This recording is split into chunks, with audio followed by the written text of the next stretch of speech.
Bill has appendicitis, yes. Randy has a ruptured Achilles tendon. But those of us that are here all get a free book, right? I'll get my seat.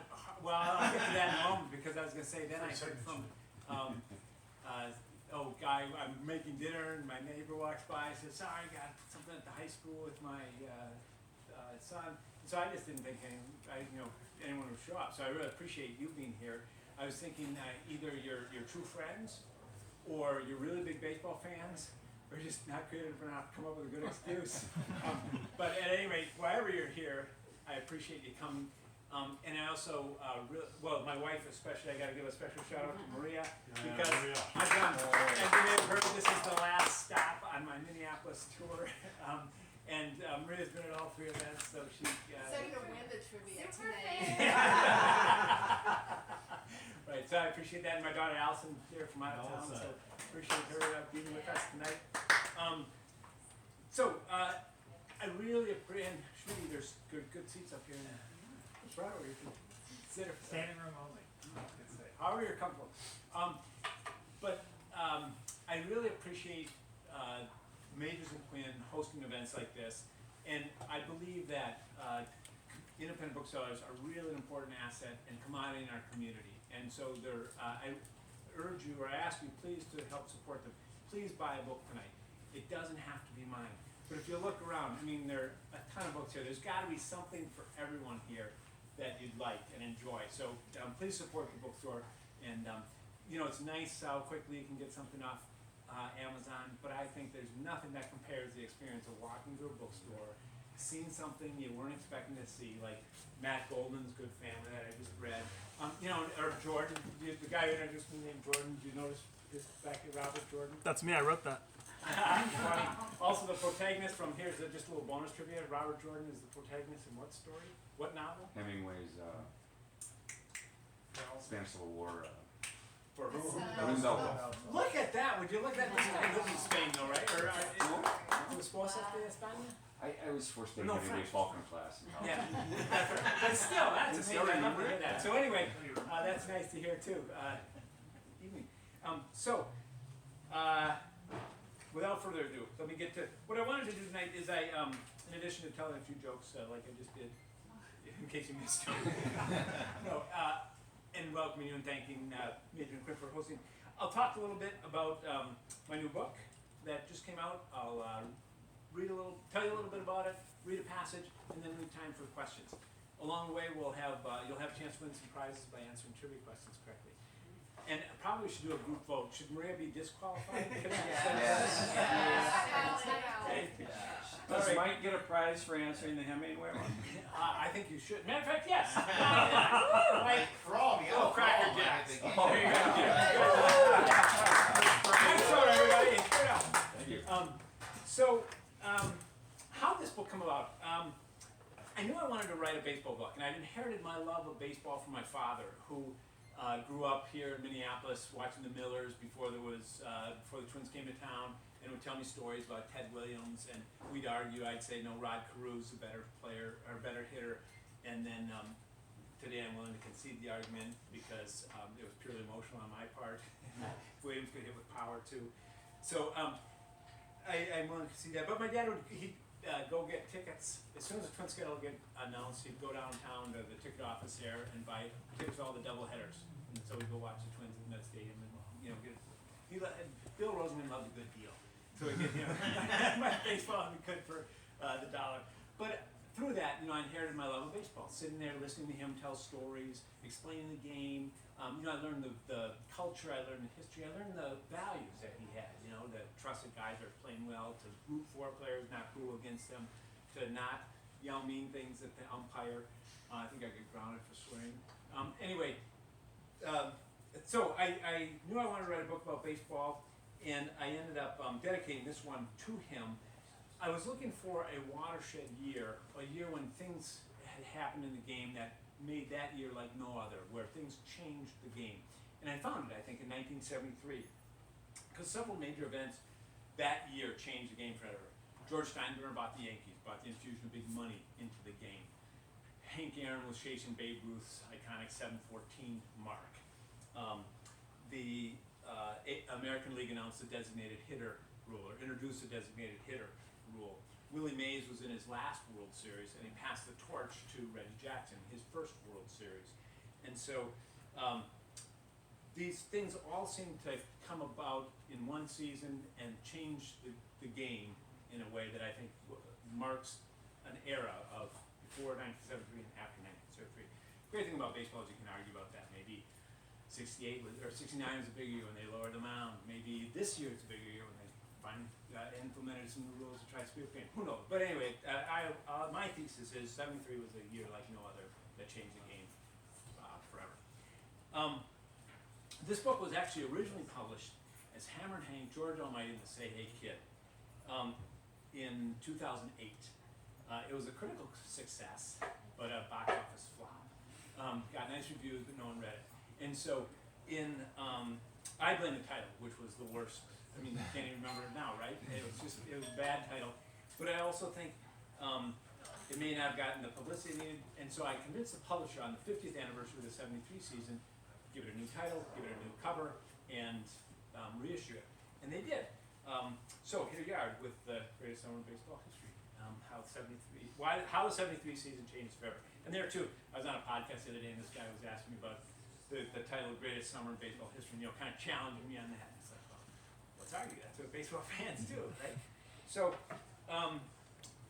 since it had been 15 years since I wrote this book, I thought I got to go back and reread it, because when people ask me questions, I want to appear knowledgeable enough to answer them. And so I went back and reread it, and I did so with a little trepidation, to be honest, because I thought, it's been 15 years, I think I've gotten a little better as a writer, maybe I'm not going to like this. Maybe I'm going to read it and cringe and think it shouldn't, it was a bad idea to reissue this. But I was pleasantly surprised to like it, and there was one line that even made me laugh out loud. I'm not going to tell you what it is, I'm going to let you discover it for yourself, see if it does that for you.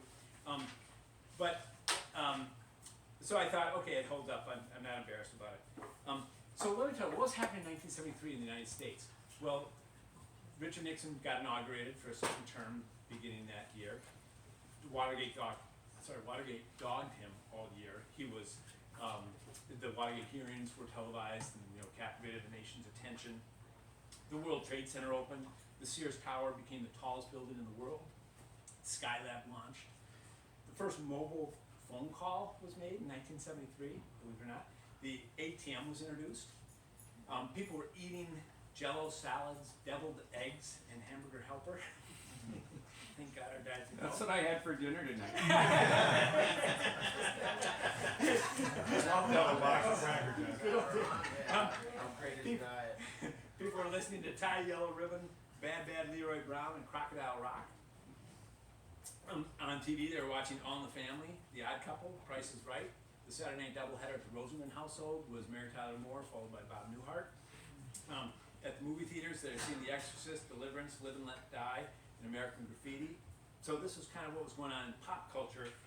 I mentioned Richard Nixon. Also, the U.S. signed the Paris Peace Accords, began pulling out of Vietnam. Roe versus Wade was decided.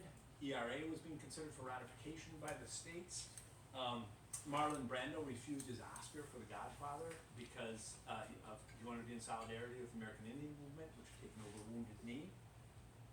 OPEC oil embargo happened, the energy crisis, gas was in short supply. And Game 5 of the National League Championship Series was interrupted with news of Spiro T. Agnew's resignation for taking bribes while in office. Interestingly, the Department of Justice had uncovered this. Sound familiar? And that wasn't political? Anyway, so as often happens, what's happening in society plays out in the world of sport. And that year, baseball reflected society with racism, revolutionary changes, big money, including greed, which brought greed and corruption, and the unchecked ego of the me generation. So there are 5 basic storylines in this book. One is the designated hitter rule. The game had been in crisis. Baseball had been in crisis because there had been 2 labor shortages, or because of labor wars. There had been a strike in '72 where the players went on strike and the season got shortened. Then there was this lockout in spring training in 1973. Fans were not sympathetic. They didn't like this, and so they hadn't been coming to the ballpark in 1972, and TV ratings were down. Forbes magazine had predicted in 1973 that baseball could well vanish from the scene in 20 years. That's how big the problem was. So they thought, we'll introduce the American League. The owners thought we'll give them the designated hitter rule, and it was the biggest rule change of the century. They began a 3-year experiment with the permanent pitch hitter, as they called it, or the designated pinch hitter, and it worked. It increased hits, homers, runs, attendance, and it was so successful that they made it permanent for after just 1 year. It also, another beneficiary of that was it extended the careers of players like Orlando Cepeda, Rico Carde, and here in Minnesota, Tony Oliva. So I tell the story of the designated hitter through Orlando Cepeda, who was the first player hired specifically as a designated hitter. A guy who was retired after 72 because his body being out. Yes? What's the designated hitter? Oh, good question. Just for the people who might not know that off the top of their head. The designated hitter is someone who can bat in the lineup who's not playing in the field, and Sure. most often is inserted in the slot of the pitcher, so the pitcher doesn't They bat. hit and they also run. It's not Yeah, that they yeah, always they- want to run. Nope, they're just they get the bat and do the offensive part. They don't have to play in the field. So this brings us. So anyway, I tell that story through Orlando Cepeda, who was hired by the Boston Red Sox, and played that first season. Trivia. This brings us to our first trivia question. Now, before I should explain the rules for trivia, you need a phone to play. Hope you brought one. Sorry if you didn't. But I will ask the question, and then the first person to text me the correct answer wins the prize. So I'll give you my phone number, 867-5309. Yes, Katie. I wrote it down for you, so you're going to remember it. Oh, look at that. 612-926-8835. And it's funny, someone was asking at another event why it was different colors. They thought there was some significance to that, just because they haven't had it already. So you can put that in your phone, and I'll ask the question, and whoever wins gets a box of Cracker Jacks. So here's get mine ready. First question, or trivia question, is okay. So everyone probably knows Ron Blomberg was the first player to get a hit as a designated hitter. Or sorry, no, I lied. First guy to bat as a designated hitter. And for the New York Yankees, they're actually playing the Red Sox, and Cepeda batted the bottom half of that inning. Anyway, here's my question, trivia question for you. First one with technically correct answer wins the Cracker Jack with the prize inside. So it's like a double prize, really. Who was the first person to hit a home run in the role of a designated hitter in the 1973 season? Well, seeing as I don't know what a designated hitter is. Oh, who's got 202-6557?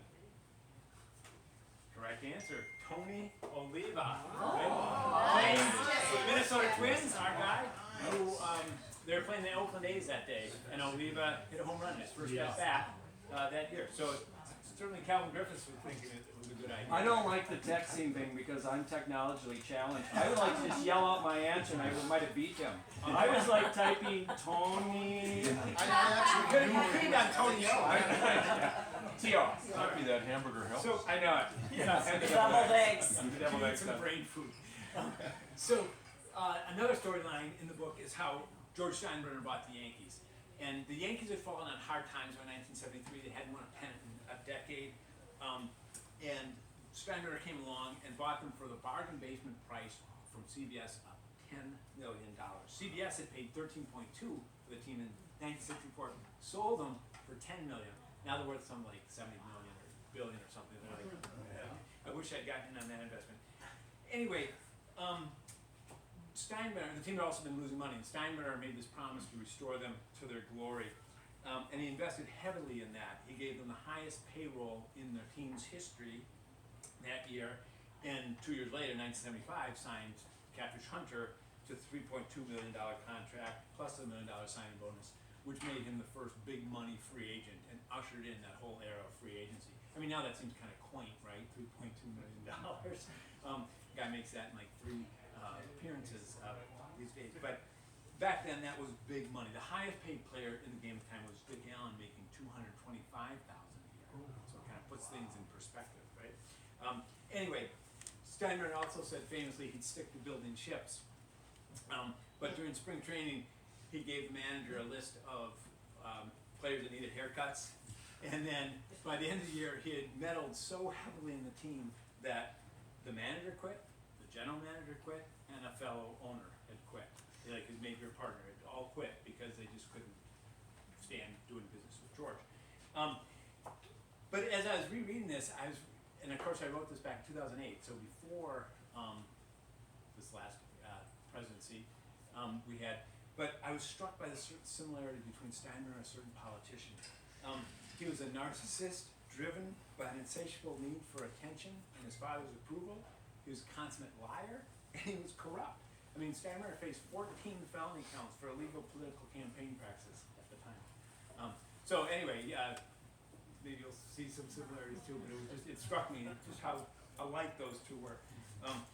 Across town, the Mets were having an amazing season.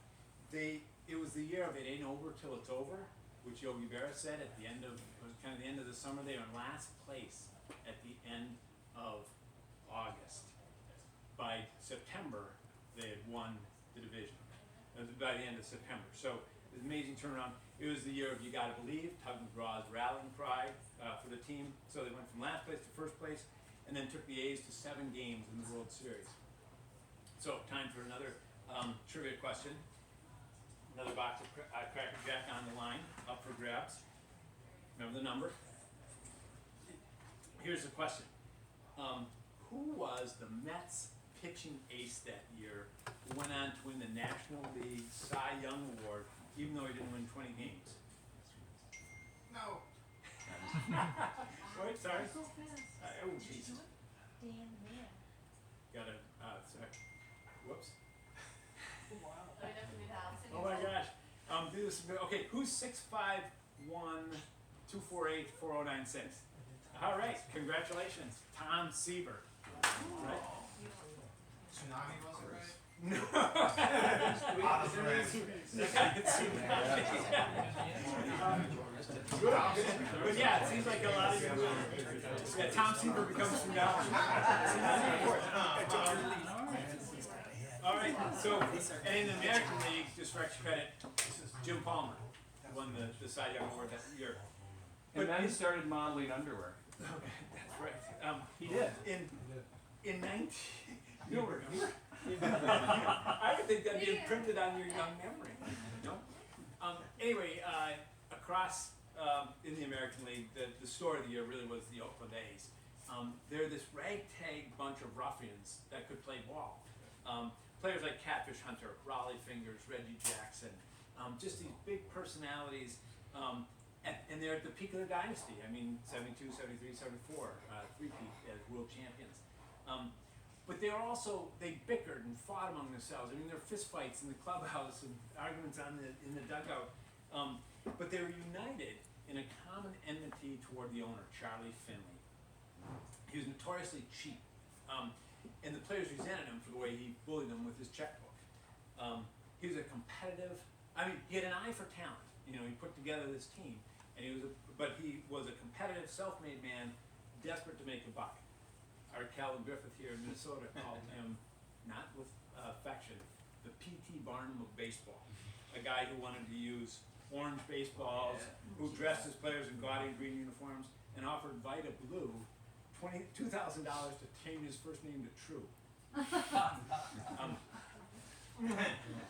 All right, so trivia question. This time we have a can of Kilbrew root beer up for grabs. No throwing.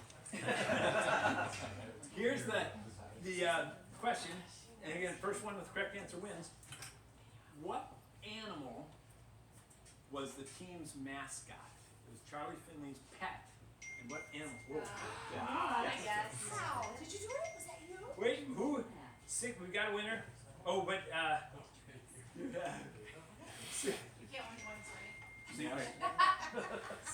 well, let's see, there's 651, sorry, 248 4096. This guy right here. Yeah. What's the correct answer? No, there's one. Mule. Mule. Hey, come on. Hi, John. Mule. He had a mule. Charlie Finley would ride his mule onto the field, And then the poor stadium crew would have to clean up after it when it did its business on the sideline. Anyway, so that was Charlie Finney. Also, this was the season of the Say Hey Kid, the pictured on the cover, Willie Mays. He was in his final season. You know, he was arguably the best player in baseball. I mean, I think the strong case, of course, can be made for Babe Ruth. And even today, Shohei Ohtani, you know, if he sticks around long enough to put up the numbers. But Willie Mays, you know, 5'2" player, could do it all, and just exciting to watch. Electric guy, made big plays in big games. I mean, probably you remember the catch in 1954, and then the wheel and throw in the World Series. But it was by 1973, he was in the twilight of his career. He was just a shadow of himself. His skills had eroded to the point where it became painful to watch him in the field, particularly in the World Series, as he stumbled around the bases, flailed at the plate, and lost balls in the sun. But he could still come through with a clutch hit, and he had the game winner of the the National League Championship Series in Game 5 with a Baltimore chop, which is where you where you swing and you hit the ball so hard directly down the ground that it bounces real high, and like the fielder just has to wait for it, and by that time he's made it to first base. Anyway, that was how he won the game in the final game of the National League Championship Series, and he had another big hit in the extra innings in the World Series Game 2. So he was still Willie Mays, but he was also, just like I said, a shadow of himself. So it was an interesting year for Willie. He struggled through, and he didn't get along with Yogi Berra, so there's drama there. But here's the trivia question with a box of Cracker Jack online.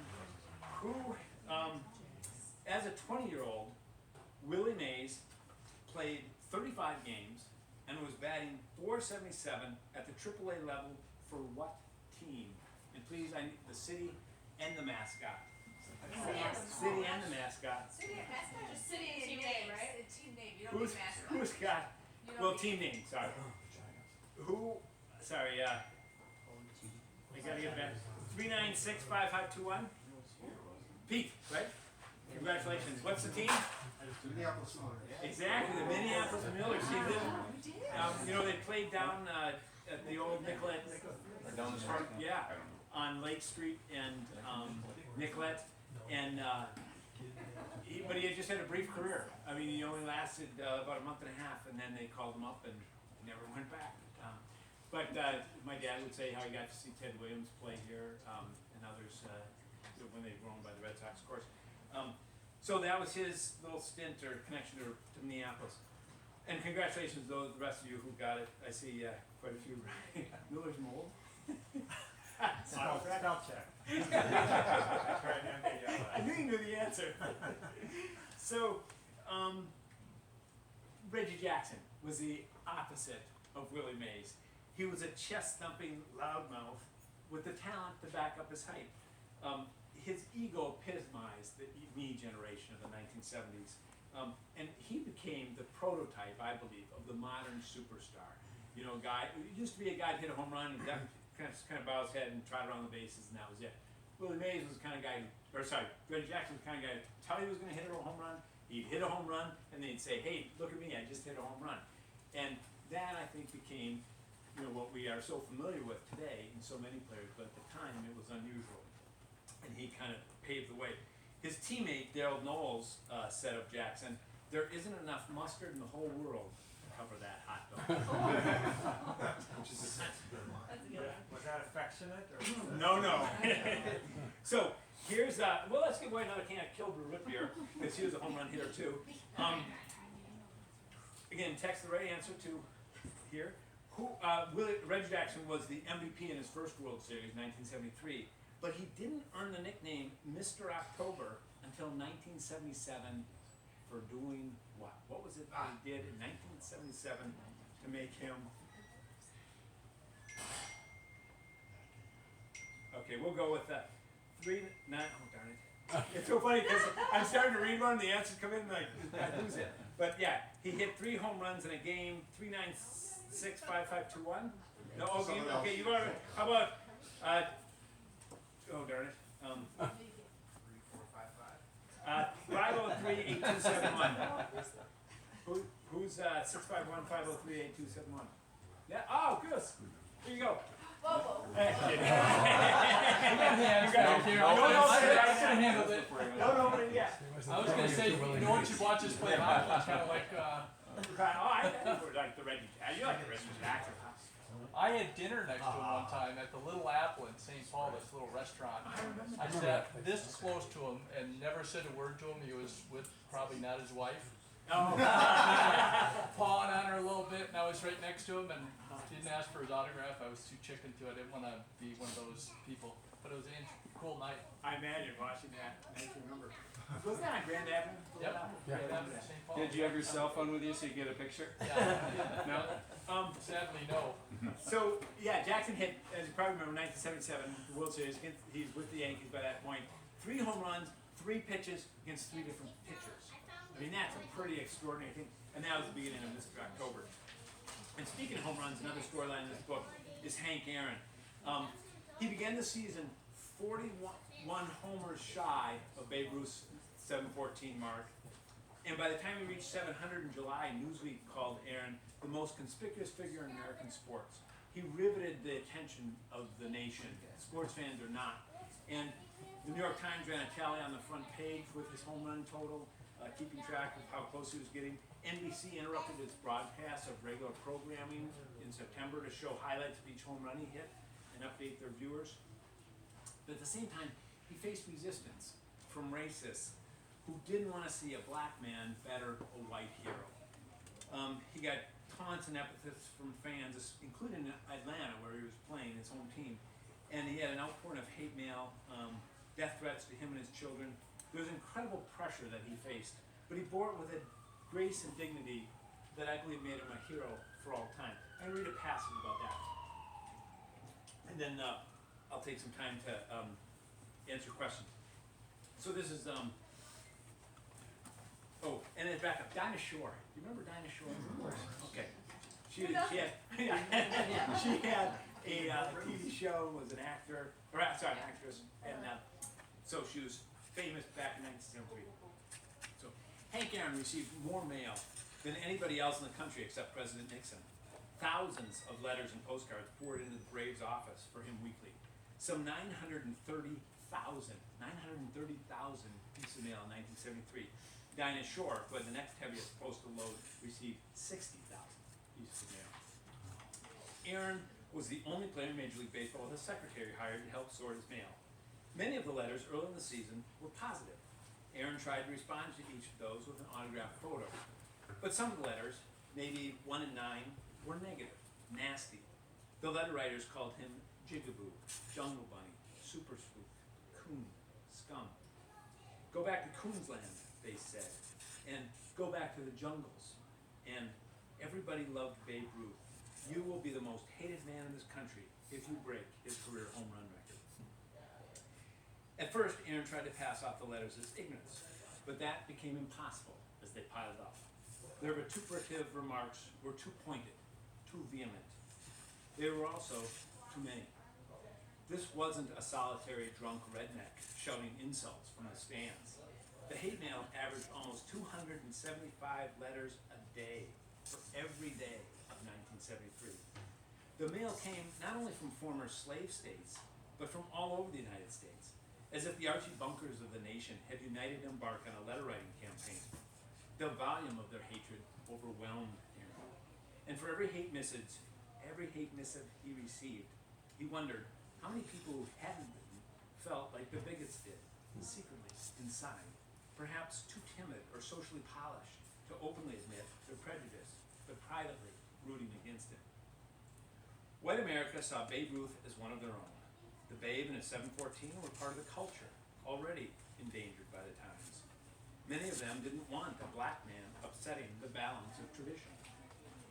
Quote, encroachment on the Babe's records has come to be regarded as something similar to the defacement of a national tradition, wrote Furman Fisher, sports editor of the Atlanta Journal.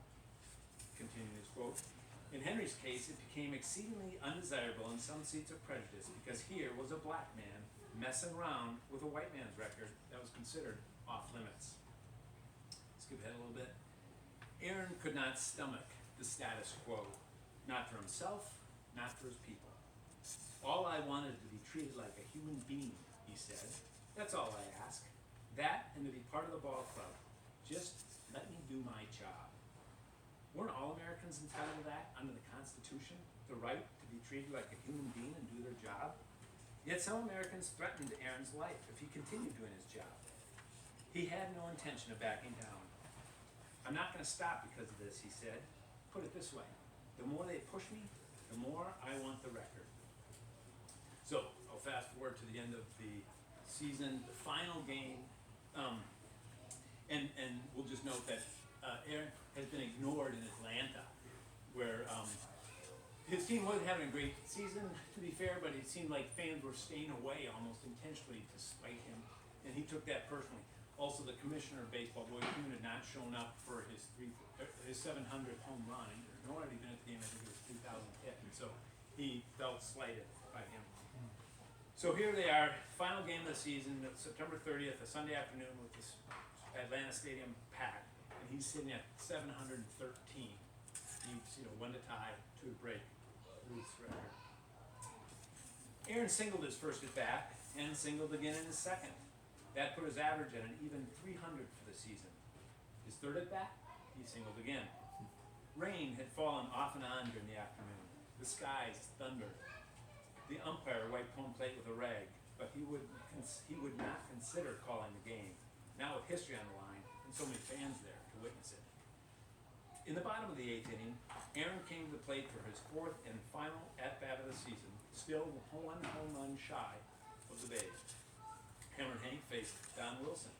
Wilson had made Aaron look bad in the past with a cut fastball that dodged his bat.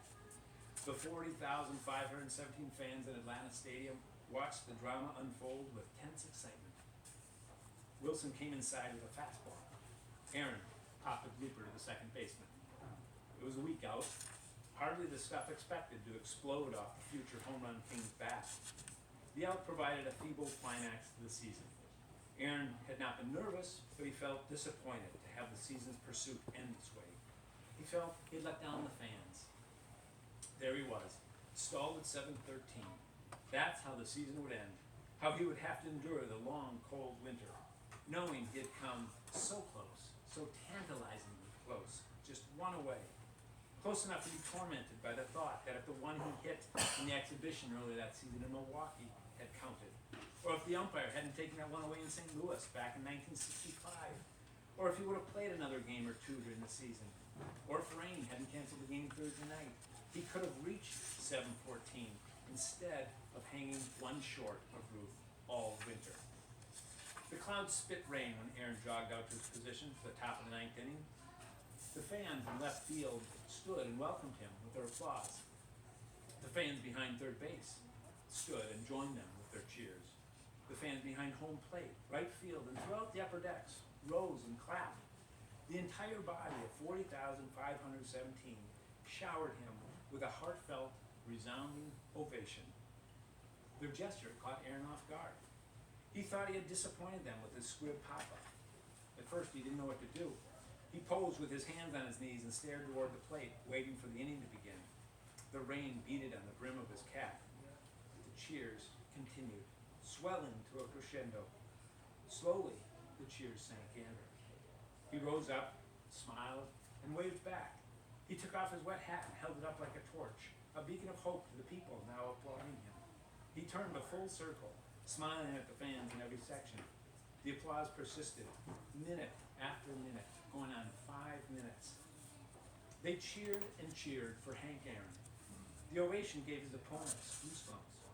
It put lumps in the throats of jaded sports writers in the press box. Aaron couldn't believe that they were cheering for him like this in Atlanta, Georgia.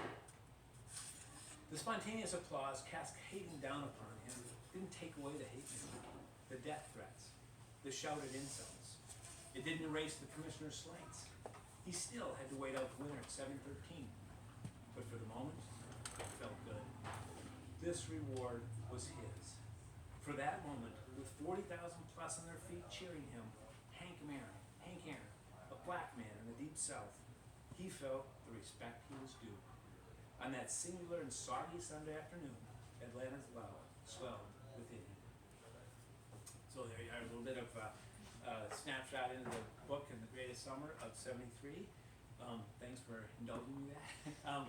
I'm happy to answer questions that you might have, or hear comments about other times, other celebrities you had. Yes.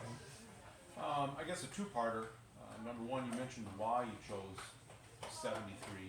Yeah. I guess part one would be, did you look at any other seasons as being watershed years? And the other one, probably checking about the same age box I do, and being a Twins fan, did you ever think about, or would you ever think about, writing about the 1967 season and one of the greatest American League pennant races ever?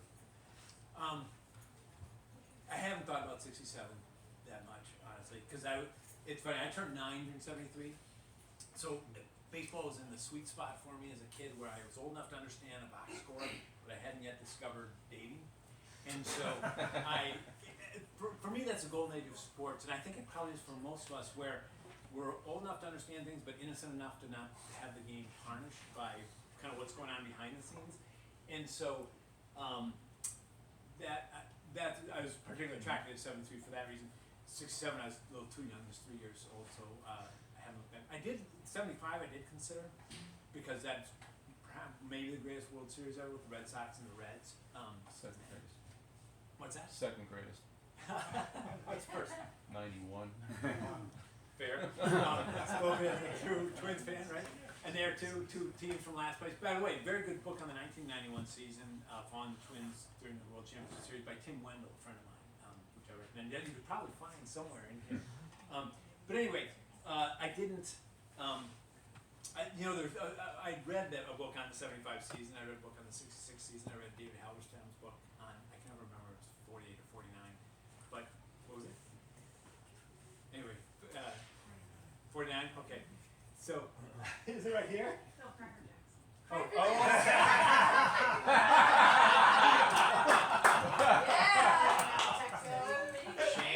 Shame.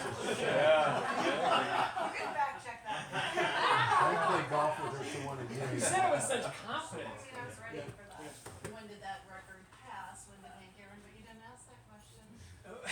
So Megan, Hey. will you tell me, when did he reach 714? 74? Yeah. Anyway, all right. So Who was the pitcher? Al Downing. Al Downing. Yeah. Other questions? Were there any other storylines in '73 that didn't quite make the cut? Yeah. Interestingly, I thought Nolan Ryan had pitched 2 no-hitters by the time of the All-Star game, but wasn't picked for the team. And Dick Williams, who was manager, the A's manager, said, well, he's not even the best pitcher on the team. He was pitching for the Angels at the time. And Bowie Kuhn had to step in and create an extra spot on the team, on the roster, right? So instead of 25, they had 26. And so Dick Williams added Nolan Ryan to his team. And in the National League, they added Willie Mays, which kept his streak alive. He was not deserving of the honor, except as an emeritus figure, really. But then at the end of the season, Nolan Ryan broke Sandy Koufax's single season strikeout record by whiffing Rich Reese of the Minnesota Twins. Anyway, so that was interesting to me, but I didn't feel like it had enough weight in terms of it's a great accomplishment. And it was interesting, so I mentioned it, but it wasn't really enough to make a storyline. And there's some other moments like that through the season that I try to sprinkle throughout the book. The other thing that I thought was interesting, John, having grown up in '73, was the Oakland A's not only were the bad boys, but almost every team had rule against facial hair. Right. And they were the guys that all showed up with Fu Manchu mustaches and beards. No other team had that. Yeah. And so as a kid, you're looking at them and going, it's possible. But I didn't shave at the time. I mentioned that because in '72, Reggie Jackson showed up with a beard with a mustache, and that was taboo at the time. There wasn't an official rule, but it was an unwritten rule, right? And other guys had shown up, but then in spring training with facial hair, but then shaved it. But Jackson kept his. So Charlie Finley tried to use some psychology with Jackson, and he had a promotion on Father's Day for every player that would grow a mustache or a beard. I think it was just a mustache. He would give him a bonus of like $100. Can't remember the exact amount, sorry, but it's in here. And then every fan who showed up got it with a mustache or facial hair got a discount on their ticket. So that was the Father's Day promotion. And everybody grew facial hair except for one player on the team who couldn't stand Finley and didn't do it despite him. But Reggie Jackson decided he'd grow a beard then. So it didn't quite work for him, but it was, again, they were the team with the facial hair, and nobody else did. So it set them apart as well. And their ruffian look. It's like one of the sports writers said they looked like a team on the way to a protest march. Other questions? Yes. What were some of the key resources you used when you were researching the season? Well, I interviewed guys where I could. Bill Lee, who was a really funny interview. I had a chance to talk to a few professional athletes over the years. And Bill Lee was really fun. Remember the spaceman from the Red Sox pitcher? And he told me Orlando Cepeda had gotten busted for taking a shipment of, I believe it was marijuana. Marijuana. Yeah. And Bill Lee told me, I told him never to go to the airport. So it was just fun. But when I could talk to guys, it was great because there was a play where, matter of fact, you may be wondering what's here on the cover. This is the 10th inning of Game 2 in the World Series. And there was one out. The game's tied, 6-6, one out. Buddy Harrelson was on third. Felix Millan hits a short fly to left. Joe Rudy caught it. Millan tags, goes home. Rudy throws in. Harrelson tags, goes in. Rudy throws in. But his throw bounces once. Catcher Ray Fosse, it's a little to his right. And he swings his glove over as Harrelson's crossing the plate. And I've watched this play over and over and over and over. And it really looks like he misses him, right? But the umpire, Augie Donatelli, here called him out. Willie Mays was on his knees, he was on the end deck better. He was on his knees there watching on the other side of the plate. Had maybe a better vantage point. You can see he's protesting. He doesn't quite believe it. And so Yogi comes out. Yogi Berra's manager of the Mets at the time. He's like jumping up and down, man. He said, "Where'd he get him? Where'd he get him?" And Donatelli, you can hear this audio on YouTube. On the ass. No way. No way. But I had a chance to talk to Ray Fosse, who was doing some. He was the catcher, of course, at the time, and he was doing some play-by-play or color commentary for the A's, and they were in town, and so I went up down to it was the Metrodome at the time, and talked to him, and he said, "I got him on the jersey." He said, "I tagged him on the blouse," which is legit. You don't have to cut the body, just the uniform's enough. So he maintains this day he got him, but I'm not so sure. Anyway, talking to guys, that was probably the best research. But there's also probably the most, or it was really fun too to go back and read the old Sporting News, which was really the Bible of baseball, and it was jam-packed with information. And just go back and sit in the stacks at the Minneapolis Downtown Library and read through that stuff. That was really fun. That was a little bit of the research. We have time for one more question. Any other baseball terms you want to know? I'll do later, I won't take your time. Any other questions? All right, well, I thank you all so much for coming, and please do, like I said, buy a book. It doesn't have to be mine. Any one of these books on the shelves, I'm sure you can find something you like, but thanks for coming out, supporting Majors and Quinn, and good to see all of you.